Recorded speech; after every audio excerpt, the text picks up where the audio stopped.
Bismillahirrahmanirrahim. Pada kesempatan kali ini saya akan menjelaskan hasil dari proyek akhir yang sudah saya buat, itu dalam rangka membangun infrastruktur cloud untuk perusahaan Mari Bisnis.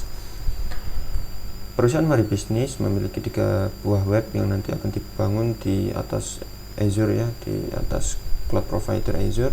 Yang pertama itu website yang beralamat di web.maribisnis.id, kemudian ada web app, aplikasi web ya, yang nanti kita deploy ke nextcloud.maribisnis.id. Kemudian yang terakhir ada web berupa API yang itu hanya bisa diakses melalui jaringan internal Azure, artinya tidak bisa diakses melalui dari luar jaringan oleh sembarang orang, sehingga kita tidak bisa memanggil API ini langsung melalui browser laptop kita.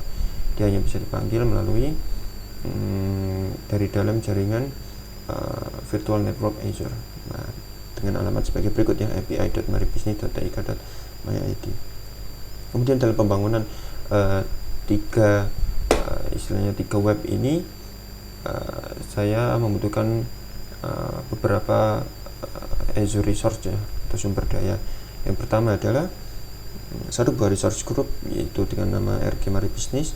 Resource group ini kita gunakan untuk mengelompokkan ya seluruh resource yang nantinya kita buat, sehingga akan menjadi satu buah kelompok untuk mempermudah kita dalam pengelolaan resource tersebut gitu. Kemudian yang kedua, saya membuat satu buah virtual network dengan nama VNet Mari Bisnis. Nanti virtual network ini digunakan sebagai representasi jaringan lokal kita yang ada di cloud. Jadi kita seolah-olah memiliki jaringan lokal yang ada di cloud. Nanti di dalam jaringan lokal tersebut kita menaruh resource kita seperti virtual machine, app service dan sebagainya. Kemudian di dalam satu virtual network ini nanti kita pecah menjadi 4 buah subnet. Di dalamnya ada 4 buah subnetwork ya, pecahan jaringan. Yang pertama ada SN public, SN private, yang ketiga ada SN public 2, kemudian ada subnet ini Azure Bastion subnet. Untuk lebih detail nanti akan saya jelaskan lebih jauh. Kemudian selanjutnya ya, saya membutuhkan DNS zone, satu buat DNS zone untuk menampung subdomain maribisnis.id, sehingga domain ini nantinya akan dikelola secara penuh oleh Azure gitu. Sehingga nanti kita akan dimudahkan dalam membuat subdomain dari subdomain Mari Bisnis ini gitu. Oke, selanjutnya saya membangun 2 app service ya, 2 buah app service, yaitu saya kasih nama app Orchard CMS dan juga app internal API. App Orchard CMS ini untuk menampung website ya, website yang nantinya bisa diakses secara publik ya. Kemudian ada yang kedua, yaitu app service yang kedua ini untuk menampung API internal perusahaan ini gitu. Kemudian yang selanjutnya yaitu satu virtual machine dengan nama VM Nextcloud. Ini nanti digunakan untuk menampung aplikasi web berbasis PHP ya. Nantinya saya menggunakan ini Nextcloud, aplikasi Nextcloud. Satu virtual machine menampung Nextcloud di dalamnya. Selanjutnya kita membutuhkan satu buah SQL database. Saya kasih nama SQLDB Orchard CMS, digunakan untuk menampung data-data yang terstruktur dari website yang kita bangun ya di app service ini ya. App Orchard CMS nanti kan harus ini ya, menyimpan data-datanya itu nanti di Microsoft SQL ya. SQL database kita kasih nama SQLDB Orchard CMS. Lalu selanjutnya satu buah storage account dengan nama ST Mari Bisnis. Nanti storage account ini digunakan untuk menyimpan data-data yang bersifat tidak terstruktur ya, seperti gambar, video dan sebagainya. Itu data-data itu miliknya si Nextcloud dan juga miliknya si ini website itu. Nanti kita pusatkan, kita simpan di storage account ini gitu. Kemudian selanjutnya kita membutuhkan 3 buah private endpoint. Digunakan untuk apa? Agar layanan-layanan seperti storage account, kemudian SQL database, kemudian internal API-nya app service itu, agar dia menjadi seolah-olah terletak di dalam sebuah subnet, yakni private subnet ya, SN private yang tadi saya sebutkan. Sehingga seolah-olah 3 buah layanan ini itu berada di dalam subnet SN private. Kenapa kita harus letakkan di SN private? Agar layanan-layanan ini nanti storage, kemudian SQL, kemudian internal API bisa diakses hanya dari dalam jaringan virtual network begitu. Kemudian saya butuh satu buah NSG atau Network Security Group untuk melindungi virtual machine saya, yaitu virtual machine Nextcloud ya nanti digunakan untuk melindungi, sehingga hanya port-port tertentu saja yang saya izinkan untuk masuk ke virtual machine saya. Kemudian yang selanjutnya itu ada satu buah Bastion. Bastion ini digunakan untuk meremote virtual machine yang sudah dibuat sebelumnya. Kenapa membutuhkan Bastion? Karena port untuk remote SSH kita akan disable, yaitu maksudnya disable dari luar ya, sehingga kalau ingin meremotenya kita tidak bisa langsung dari laptop kita meremote SSH ke IP public dari virtual machine tersebut, melainkan kita harus melalui Bastion terlebih dahulu. Fungsinya untuk apa? Agar lebih aman gitu. Selanjutnya saya memberikan dua buah IP public ya, yang nantinya digunakan untuk Nextcloud dan Bastion. Oke. Berikut diagram sederhana ya. Ini di dalam diagram ini hanya mencantumkan resource yang utama saja. Ada resource lain yang belum saya cantumkan di sini, yaitu ada Bastion, kemudian ada public IP dan sebagainya, tidak cantumkan di sini. Namun saya hanya mencantumkan yang penting-penting saja ya. Ya, jadi terlihat di sini ada kita virtual network dengan nama VNet Mari Business. Di dalamnya terdapat 3 buah subnet. Sebenarnya ada 4 ya. Yang satu itu tidak saya taruh di sini, yaitu untuk itu Bastion. Saya hanya meletakkan di sini ada 3 subnet, yaitu subnet public untuk yang di dalamnya nanti ada virtual machine Nextcloud, kemudian subnet public 2 yang di dalamnya ada website nanti dengan CMS dari Orchid CMS, kemudian subnet yang ketiga private ini untuk meletakkan SQL ya, Azure SQL, kemudian storage account dan internal API ya. Nah, mengapa public di sini ada 2? Mengapa tidak satu saja? Karena website Orchid CMS ini agar dia bisa diletakkan di suatu subnet, maka subnet tersebut harus bersifat dedicated. Subnet tersebut, di dalam subnet tersebut tidak boleh ada resource lain. Ya, dia benar-benar harus sendirian ya, si app service ini harus sendirian. Ya, ini memang aturan dari Azure ya. Kalau kita letakkan ini Orchid CMS di public ya, SN public yang bawah ini, maka tidak bisa, akan terjadi error. Karena apa? Karena tabrakan dengan VM Nextcloud ini ya. Dia harus sendirian. Itu memang aturan dari Azure. Makanya saya terpaksa untuk membuat subnet baru dengan nama SN public 2. Baik. Yang pertama yaitu DNS Zone, yaitu dengan nama maribusiness.ika.my nanti digunakan untuk membuat subdomain web.maribusiness.ika.my.id gitu kan. Kemudian nextcloud.maribusiness.ika.my.id API. Nah, ini 3 domain ini ya, nanti kita buatnya di DNS Zone. Nah, kenapa kita memerlukan DNS Zone ya? Agar untuk mempermudah kita ya dalam pembuatan ini subdomain ini. Jadi kita benar-benar Azure akan mengelola secara penuh subdomain maribusiness.ika.my.id, sehingga kalau kita ingin membuat subdomain dari subdomain ini, maka kita membuatnya tidak perlu ke pihak ketiga yang mengelola domain utamanya, yaitu ika.my.id, melainkan kita nanti cukup hanya membuat subdomainnya melalui DNS Zone, melalui Azure DNS ya. Kalau ingin membuat subdomain web, Nextcloud dan API nanti lebih mudah. Intinya adalah untuk mempermudah saja. Selanjutnya ya ini kalau ingin ya ini untuk ini proses ini ya, pendelegasian name server ya, agar subdomain maribusiness.ika.my.id ini dikelola secara penuh oleh Azure, maka kita harus daftarkan name servernya Azure ini ke ini ya, ke dalam DNS manajemen milik domain utama ika.my.id, yang pada kasus kali ini saya taruhnya di Cloudflare. Jadi nanti di dalam settingan Cloudflare, sebelah kanan ini settingan Cloudflare. Di dalam settingan Cloudflare ini saya ini ya delegasikan ya, ini istilahnya mendelegasikan, yaitu subdomain maribusiness ke name server miliknya Azure, sehingga nanti bisa dikelola secara penuh oleh Azure. Selanjut,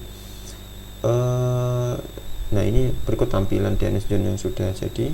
Nanti di dalam DNS zone ini nanti ada kita buat 3 buah subdomain ya, ada API, ada Nextcloud dan web, yang masing-masing nanti mengarah ke layanan yang kita buat. Ada yang mengarah ke public IP, ada yang mengarah langsung ke app service ya. Lalu saya membuat satu buah virtual network ya, fungsinya untuk merepresentasikan jaringan lokal kita yang ada di cloud. Kemudian menggunakan prefix 10.10.0/25. Kenapa /25? Karena kalau /25 itu kan IP yang bisa kita gunakan ya sekitar 126 IP ya. Nah, 126 IP ini sudah cukup untuk membangun infrastruktur cloud kita untuk layanan-layanan yang kita bangun di atasnya gitu ya. Dan di dalam virtual network ini ada 4 buah subnet, yaitu yang pertama subnet public, ini dia pakai /29 ya. SN public ini kan untuk menyimpan virtual machine, satu buah virtual machine, maka /29 ini sudah sangat cukup. Kemudian SN private ya, ini digunakan untuk menyimpan ini ya, private endpoint, ada sebanyak 3 buah private endpoint, maka /29 pun sudah cukup ya. Selanjutnya SN public 2 ini hanya untuk menyimpan ini app service ini ya, untuk website, maka /29 pun cukup.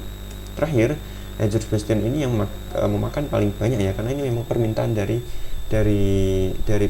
Bastionnya sendiri ya. Paling minimal dia harus /26, tidak bisa /27, /28 atau /29, maka saya terpaksa pakai /26. Dia memakan yang IP yang paling banyak ya, atau range IP yang paling banyak si Bastion ini.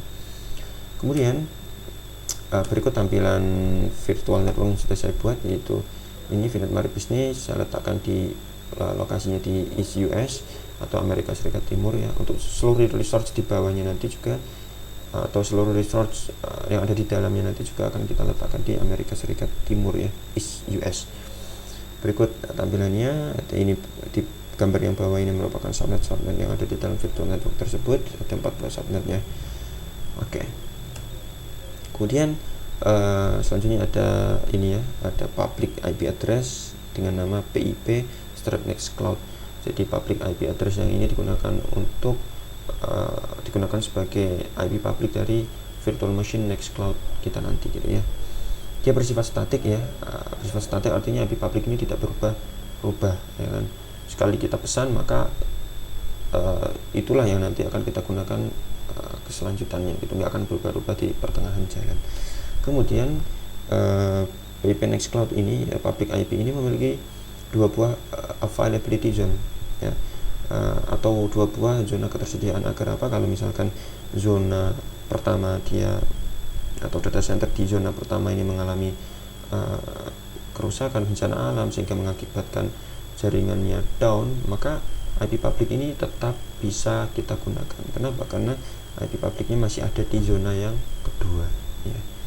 Ini nanti kenapa seperti ini, karena nanti kita PIP ini juga akan kita integrasikan dengan virtual machine Nextcloud, yang notabene virtual machine tersebut juga memiliki 2 buah availability zone, maka public IP-nya pun wajib memiliki 2 buah availability zone. Selanjutnya kita menggunakan SKU standar ya, ada basic, ada standard. Kalau yang standard ini yang sudah support ini ya, lebih dari 1 availability zone, sehingga saya harus memakai yang standar. Berikut yang di bawah ini gambar tampilan ini hasil pembuatan ininya, public IP-nya ya, terlihat di sini. Ini public IP-nya terlihat jelas di sini, sebelah kanan sudah ada. Oke, lanjut kita melakukan pembuatan network security group ya, untuk mengamankan virtual machine Nextcloud-nya. Oke. By default dia akan deny by default ya, hanya mengizinkan traffic masuk itu yaitu HTTP dan HTTPS ya. Agar lebih aman kita hanya mengizinkan 2 buah protokol ini saja. Kemudian nantinya akan digunakan oleh NSG milik VM Cloud ya. Jadi NSG Nextcloud ini agar bisa mengamankan VM Nextcloud, maka NSG ini kita akan terapkan di NIC milik VM tersebut gitu ya. Kemudian berikut tampilannya beserta role yang sudah dibuat. Hanya 1 role yang kita buat ya, yaitu untuk mengopen port 80 dan 443 atau HTTPS dan HTTP gitu ya. By default dia akan deny ya, deny di bawah ini, sehingga traffic selain ini port 80, 443, kemudian traffic ini ya virtual network masih dalam virtual network, maka traffic selain ini nanti akan di block sehingga lebih aman gitu. Lanjut, saya membuat NIC Nextcloud ya, ini untuk ini ya, untuk VM nanti VM Nextcloud dia akan terhubung ke subnet SN public ya, karena VM Nextcloud ini akan kita letakkan di subnet SN public. Oke. Selanjutnya dia akan terhubung ke IP public BIP Nextcloud yang sebelumnya sudah saya jelaskan, lalu dilindungi oleh NSG Nextcloud sudah saya jelaskan sebelumnya juga. Kemudian nanti akan digunakan oleh VM Nextcloud. Nah, berikut hasil pembuatan dari NIC Nextcloud-nya. Ya, di sini sudah terlihat dia akan memiliki dua buah IP ya. Kalau NIC itu yang pertama private IP address, yang kedua adalah public IP address yang sebelumnya sudah kita buat. Lanjut, nah mulai ini pembuatan VM Nextcloud-nya. Jadi di dalam VM Nextcloud ini saya menginstal aplikasi open source yang dia itu ini ya, bahasa pemrograman PHP dan membutuhkan database MySQL ya, dengan nama Nextcloud ya, nama aplikasinya adalah Nextcloud. Kita deploy ke directory var www Nextcloud. Tentu kita membutuhkan apa aja PHP yang harus kita install gitu ya.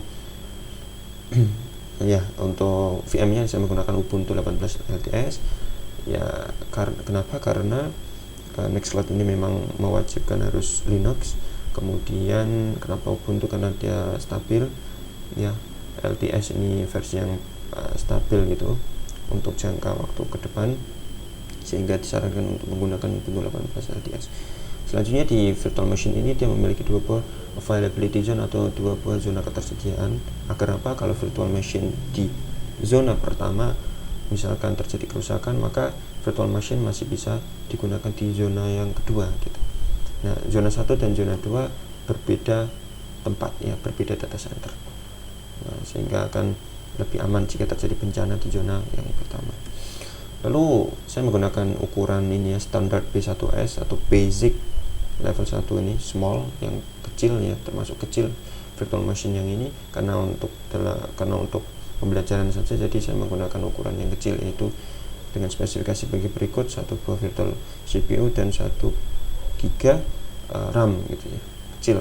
Tapi karena untuk cuma sekedar pembelajaran, maka masih aman, bisa menjalankan aplikasi Nextcloud. Tapi untuk production ya harusnya lebih dari ini gitu ya. Kalau untuk di lapangan yang asli maka harusnya lebih dari ini gitu, biar lebih cepat, lebih kencang gitu ya servernya. Kemudian aplikasi Nextcloud ini menggunakan SSL gratis dari Let's Encrypt agar nanti support HTTPS ya, biar aman dalam proses komunikasinya, maka kita membutuhkan SSL gratis dari Let's Encrypt. Kemudian auto redirect ya, HTTP ke HTTPS ya, setiap kali user nanti berusaha untuk mengakses web ini menggunakan protokol HTTP, maka sistem akan memaksa si user meredirect si user ke HTTPS gitu, agar aman gitu. Lanjut, nah data Nextcloud ini nanti akan kita simpan di storage account ya. Kita akan simpan di dalam storage account, terpusat di dalam storage account dengan nama STMari Business ya. Nanti di dalam STMari Business ini kita buat file share baru dengan nama Nextcloud Strip Data. Nah, nanti di dalam Nextcloud Data inilah kita akan menyimpan seluruh data-data Nextcloud ya, seperti gambar, video gitu ya. Yang gambar, video ini biasanya terupload ke directory ini var www Nextcloud/data. Nah, directory ini nanti kita mount menggunakan protokol SMB atau Samba ke file share yang ada di storage account ini gitu. Lanjut ya, dia menggunakan NIC Nextcloud ya, yang sudah kita bahas sebelumnya. Ini berikut tampilan dari VM Nextcloud yang sudah dibuat ya. Dia running, availability zone-nya 2, kemudian berhasil menggunakan public IP yang sudah kita buat sebelumnya. Nah, berikut tampilan ya hasil mounting ininya, apa itu namanya, file share dari storage account STMari Business, kita mount ke ininya var www Nextcloud/data, directory ini di dalam ininya VM-nya ya. Sehingga setiap kali kita meletakkan sebuah data di directory ini, maka data tersebut akan masuk ke Azure Storage ya, yaitu di dalam ST-Mari Business ini, akun ST-Mari Business ini akan terpusat di situ. Oke, lanjut. Nah, hasil akhirnya dari aplikasi web ini ya kita bisa mengaksesnya melalui alamat berikut ini. Kita bisa mengaksesnya dan akan menjumpai halaman login awalnya gitu. Lanjut, saya akan membahas storage account, yaitu dengan nama ST-Mari Business. By default dia deny ya, terblok dari luar jaringan, sehingga data-data yang ada di dalam storage account ini tidak bisa diakses dari luar jaringan Azure, hanya bisa diakses dari dalam jaringan Azure. Kemudian storage account ini menggunakan SKU standar ZRS ya, standar ZRS itu maksudnya Zone Redundant Storage. Jadi penyimpanan ini sudah memiliki availability zone ya, udah redundant, artinya datanya itu direplikasi ke zone yang lain, sehingga datanya kalau terjadi kerusakan ya datanya tidak akan hilang karena datanya terreplikasi ke zona yang lain, masih tersedia di zona yang lain gitu. Ada ini ya SKU yang lain ya, ada LRS, ada GRS ya. Kenapa saya menggunakan ZRS? Karena sesuai dengan soal ya, dari soal memerintahkan untuk ini ya, setiap layanan memiliki availability zone atau zona ketersediaan ya, maka saya menggunakan ZRS. Memiliki 2 buah file share yang di dalamnya nanti ada ini Nextcloud data, digunakan oleh VM Nextcloud nanti untuk menyimpan data gambar, videonya Nextcloud gitu ya. Kemudian file share yang kedua namanya Oracle GMS Strip Data, ini digunakan untuk menyimpan data-data gambar, data video miliknya website yang kita bangun nanti ya, dengan nama app Oracle GMS. Ini app service nanti, kontainer bentuknya gitu ya. Lalu nanti storage account ini kita agar seolah-olah ya dia diletakkan di dalam subnet, private subnet, maka kita membutuhkan private endpoint ya, layanan private endpoint. Kita kasih nama private endpointnya PE storage gitu. Nah, PE storage ini kita letakkan di subnet yang namanya SN private, sehingga seolah-olah storage account ini nanti ada di dalam subnet tersebut, sehingga nantinya bisa diakses oleh layanan-layanan yang lain secara aman gitu. Ya, berikut tampilan settingan atau hasil dari ini ya, pembentukan storage account. Itu nanti kelihatan nih, ada ZRS nya yaitu ini itu general purpose versi 2. Lalu di dalam storage account ini ada 2 buah file share, bisa dilihat di gambar yang bawah. Lanjut. Nah, di dalam storage account ini kan ada 2 buah file share ya. Yang pertama ada file share ini Nextcloud data, digunakan untuk menyimpan data-data Nextcloud. Nah, terlihat di gambar bahwa di dalam sini ya sudah berhasil ya kita untuk menampung data-data dari Nextcloud ya, data-data dari setiap user Nextcloud nanti. Untuk pada kasus kali ini baru ada user admin, di dalam user admin nanti ada data-data milik admin ya, mungkin ya dokumen-dokumen ya, ada gambar, ada video begitu ya. Nah, kemudian ada juga yang kedua yaitu file share untuk ini ya, untuk website kita nanti, untuk penyimpanan data-data website nanti di dalam sini gitu ya. Ini sudah berhasil terlihat di sini. Di sini ada sites, di dalam sites nanti ini ada media-media atau gambar ya milik website itu, website yang akan kita bangun. Selanjutnya ada public IP untuk Bastion ya, kita wajib ya membuat public IP untuk Azure Bastion ya. Dia sifatnya statik ya, tidak berubah-ubah. Lalu SKU nya standar, lalu berikut tampilannya. Nah, lalu kita membuat ini ya, ST-Mari Business, itu dia adalah Bastion ya, Azure Bastion yang digunakan untuk meremote virtual machine Nextcloud ya melalui SS ya, sehingga akan lebih aman kalau kita meremotnya melalui Bastion ini. Oke. Kemudian dia menggunakan IP public yang tadi sudah kita buat, yaitu dengan nama pip Bastion. Lalu menggunakan subnet yang dedicate yang dia sendiri di dalamnya, yaitu namanya Azure Bastion subnet. Lalu berikut tampilan dari saat kita menggunakan Bastion ini untuk meremote virtual machine Nextcloud. Ini tampilannya gitu ya, contohnya gitu. Selanjutnya kita akan membahas layanan yang saya buat, yaitu namanya STL ST-Mari Business. Dia dalam bentuk ini ya, STL server. By default dia deny Artinya data-data di dalam SQL Server ini tidak bisa diakses, dikelola dari luar jaringan Azure, hanya bisa diakses dari dalam virtual network Azure, hanya bisa diakses oleh layanan-layanan yang ada di dalam virtual network Azure yang sudah kita buat, sehingga lebih aman. Kemudian ya, SQL MyBusiness akan digunakan oleh App Orchard CMS atau website kita nanti untuk menyimpan data yang terstruktur gitu ya, kayak string gitu ya, konten-konten yang tulisan-tulisan gitu ya gitu. Kemudian dia menggunakan private endpoint dengan nama PASQL ini agar dapat diletakkan di subnet SN private, sehingga seolah-olah SQL Server ini nanti ada di dalam subnet SN private gitu ya, agar nantinya bisa dihubungi atau dikoneksikan dengan layanan website yang kita deploy di app service ya. Kemudian di dalam SQL Server ini dia memiliki satu buah database saja, yaitu namanya SQLDB Orchard CMS. Database ini menggunakan model serverless. Kemudian database-nya itu mengaktifkan zone redundancy ya, agar datanya tetap aman walaupun mungkin terjadi bencana di zone yang satu gitu ya.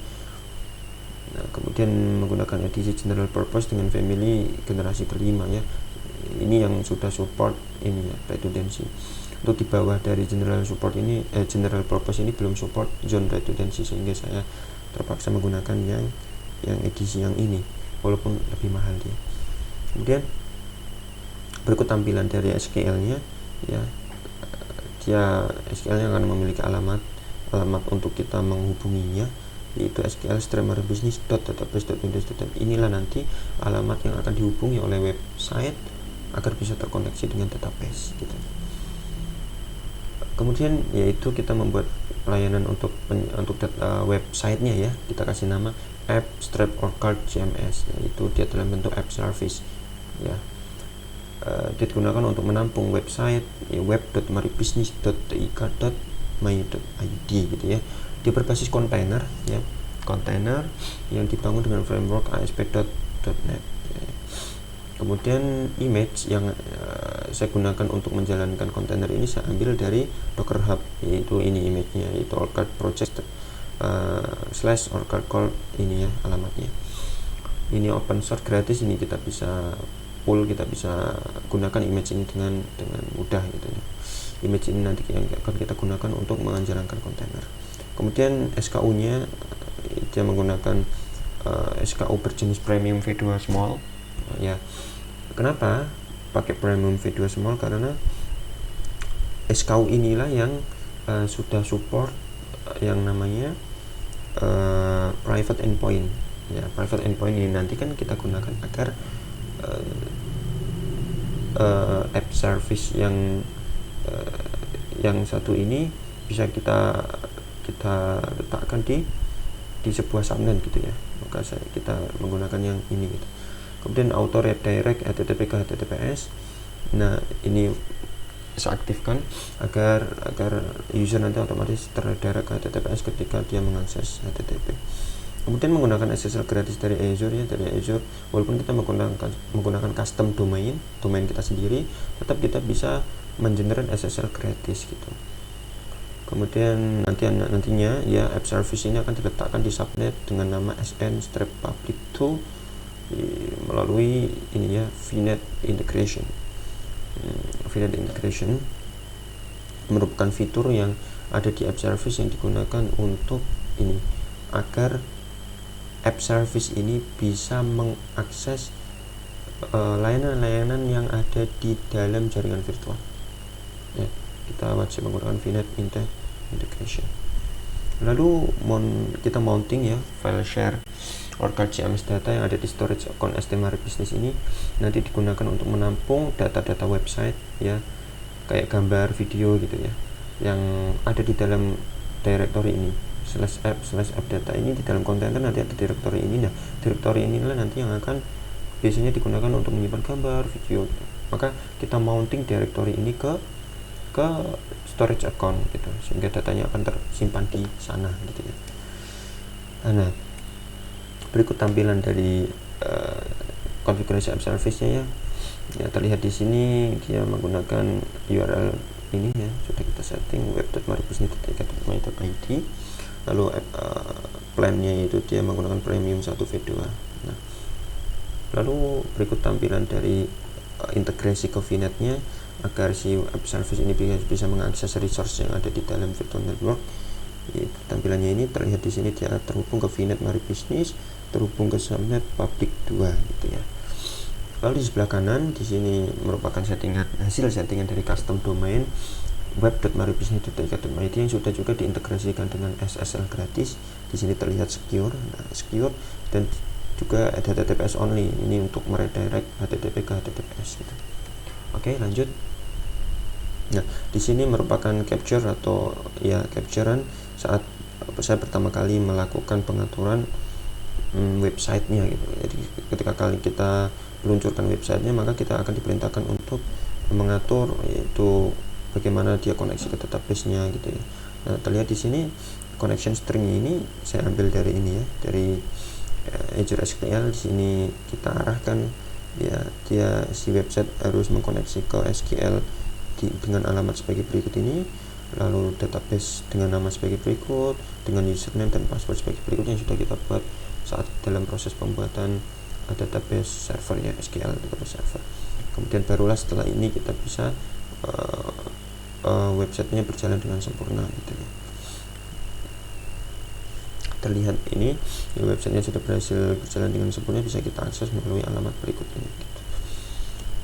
Lalu selanjutnya kita adalah membuat web untuk API yang bersifat internal ya, menggunakan app service ya, untuk menampung API sederhana yang saya bangun sendiri ya, menggunakan bahasa pemrograman JavaScript dengan frameworknya yaitu Express.js. Ini di dalam API ini dia akan merespon atau mengembalikan sebuah data yang bersifat statis, data sederhana yang bersifat statis, yang data-data itu nanti merupakan data yang saya buat sendiri, seperti data misalkan data daftar karyawan gitu, maksudnya daftar karyawan dari perusahaan Maribisnis gitu ya, kemudian daftar pelanggan dari perusahaan ini, karena biasanya data-data semacam itu kan tidak boleh kita expose keluar ya, harus bersifat rahasia, harus kita rahasiakan, makanya ditaruh di internal API. Kemudian alamatnya yaitu adalah sebagai berikut: api@maribisnis.id, dan alamat ini sekali lagi hanya bisa diakses dari dalam jaringan virtual network Azure. Kemudian menggunakan runtime Node.js versi 4 ya, 14. Dia menggunakan SSL gratis dari Azure ya, sama seperti tadi, sama seperti website, dia bisa mengenerate SSL gratis. Lalu SKU-nya sama, dia menggunakan premium v2 small agar bisa diintegrasikan ke private subnet. Dia auto redirect HTTP ke HTTPS biar aman, lalu hanya bisa diakses dari dalam virtual network. Lalu dia menggunakan private endpoint dengan nama PE internal API agar dapat diletakkan di subnet SN private. Nah, berikut tampilan dari hasil pembuatan internal API-nya ya. Di sini terlihat alamatnya. Nah, lalu kalau kita lihat settingan custom domainnya juga sudah berhasil, ininya SSL-nya sudah terbinding dengan sempurna, kemudian HTTPS only dengan domain sebagai berikut. Lalu berikut juga ada settingan private endpoint-nya, sehingga internal API ini hanya bisa diakses melalui jaringan virtual. Di sini kita coba uji ya, kita cek API-nya dengan alamat sebagai berikut. Ketika kita akses melalui web browser kita dari jaringan luar Azure, maka hasilnya akan error 4034B dan tidak diizinkan. Nah, tapi kalau kita mengaksesnya melalui resource yang ada di dalam jaringan virtual network, yaitu contohnya misalkan ini VM Nextcloud ini, saya coba uji dari VM Nextcloud untuk mengakses API yang tadi, maka hasilnya akan berhasil. Hasilnya akan memiliki respon, yaitu data sederhana yang di sini akan menampilkan daftar karyawan. Nah, berhasil dia. Begitu pula ketika kita mengambil API untuk endpoint yang berbeda, yaitu customers, untuk melihat daftar pelanggan dari perusahaan Maribisnis, maka juga akan berhasil muncul di situ. Nah, baik, sekian penjelasan saya. Mohon maaf jika terlalu panjang. Terima kasih.